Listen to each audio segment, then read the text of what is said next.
핸드폰을 저번 주에 하루 7시간씩 사용했습니다. 이런 데이터와 만났다.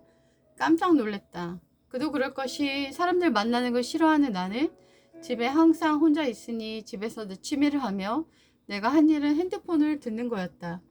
노인과 바다도 오디오북으로 7시간 들었고 얼마 전 유명한 소설들도 들었고 중국과 일본에 대한 얘기도 들었고 마음이 엉킬 때는 내가 지은 소설들을 듣고 내가 읽은 독서들을 듣고 내가 쓴 글을 들었다.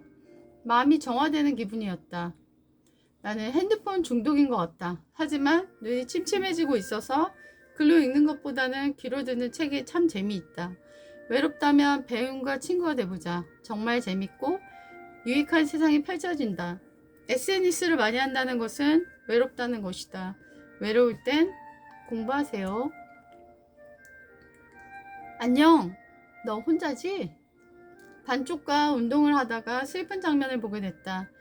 한 아저씨가 노래방 기계를 두고서 혼자 노래를 부르고 계셨고 심지어 춤도 추고 계셨다. 설마 한 명은 더 있겠지. 했지만 아저씨 혼자뿐이었다. 저 아저씨 왜 혼자서 저러실까? 외로워서지. 인정받고 싶고. 신나게 춤도 추고 계셔. 그런데 아무도 안 쳐다봐. 요즘 20대들도 외로워서 전자레인지랑 대화한대. 전자레인지랑? 전자레인지가 까매서 얼굴이 비치잖아. 사랑같이 느껴져서 말을 한대. 너무 슬프다. 그리고 문을 열어 송을 보여주면 빛이 나며 하얗잖아. 그래서 좋아한대. 세상에 외로운 사람들이 많다. 나도 사실 거의 대부분의 시간을 혼자 보낸다. 반쪽에 집에 돌아오면 남편은 총알탄 사나이가 되고 나는 수다거리 되어 쫑알쫑알 끝없이 대화한다. 인간은 무의고와 더불어 고독고가 심한 것 같은데 그것이 나이 많은 사람만 해당된다고 생각했는데 젊은이들도 그렇다니 심각하다는 생각이 든다. 국가가 정책적으로 나이 든 사람들과 젊은 사람들이 그룹으로 만나 대화할 수 있게 하면 어떨까? 의외의 길에 인생의 정답을 발견할 수도 있다.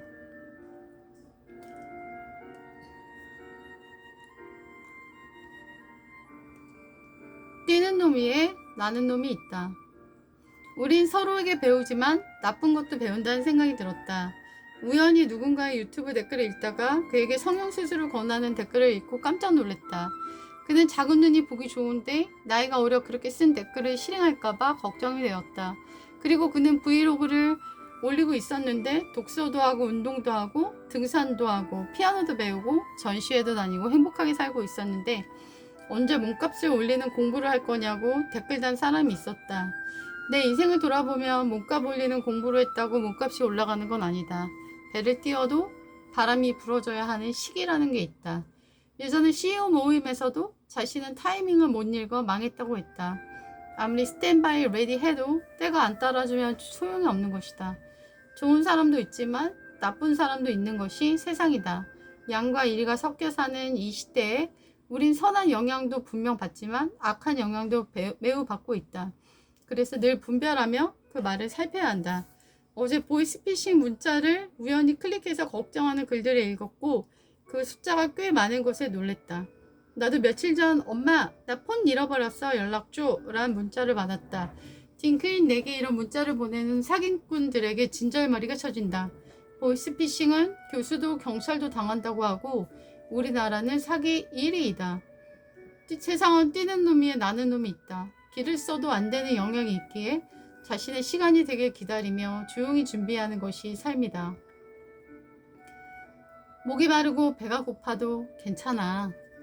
우연히 한 유튜버를 보게 됐다. 말할 수 없이 어려운 가정에서 폭언과 폭력에서 자랐고 누나는 자살을 했다. 유일한 대화 상대였던 누나의 기일에 꽃 화분을 사서 누나에게 가려는 20대 청년. 그리고 자신을 학대한 아버지가 늙어서 암에 걸려 손을 내미는 현실.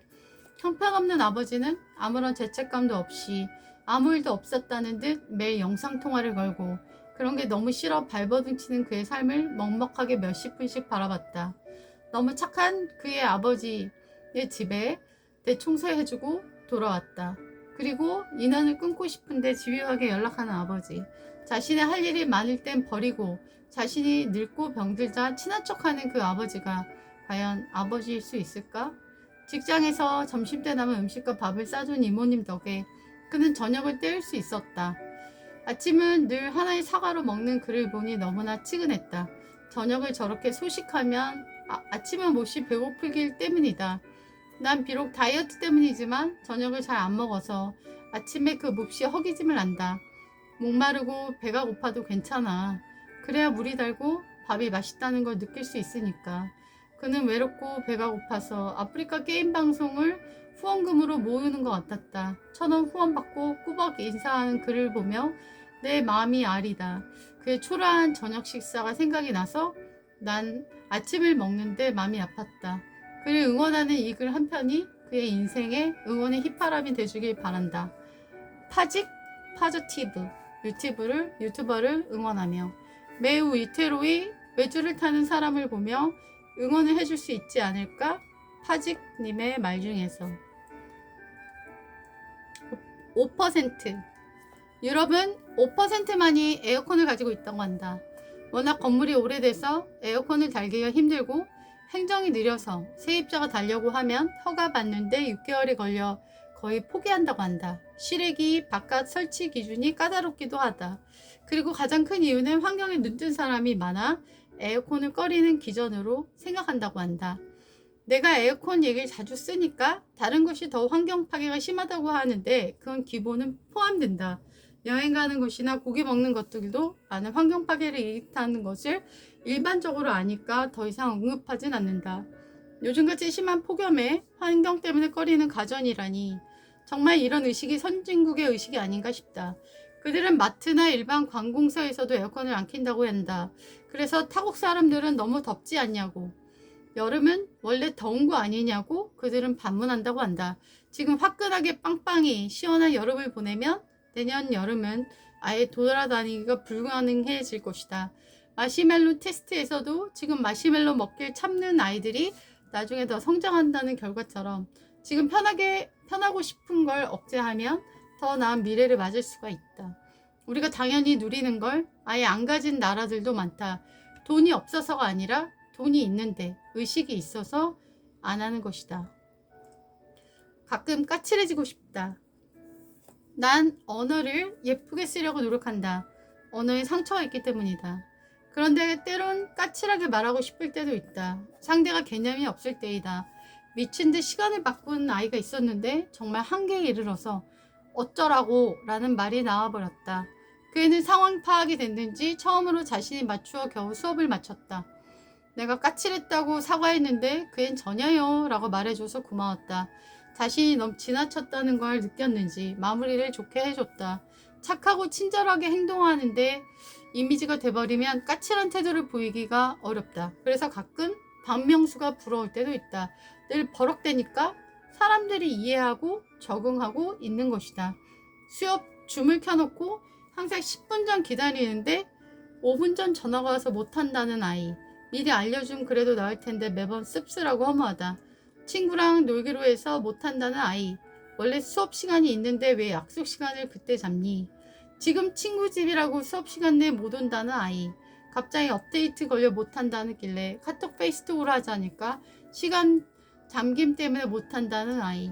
부충을 주말 낮에 잡겠다는 아이. 내가 한 번이라도 그랬다면 아마 그들은 그만두었을 것이다. 매번 있는 이 일이 늘 기분 상하지만 한 번의 실수의 말에 진심이 묻어나왔다. 어쩌라고. 속은 시원했다. 의도한 건 아니지만 뭐 그랬단 얘기다.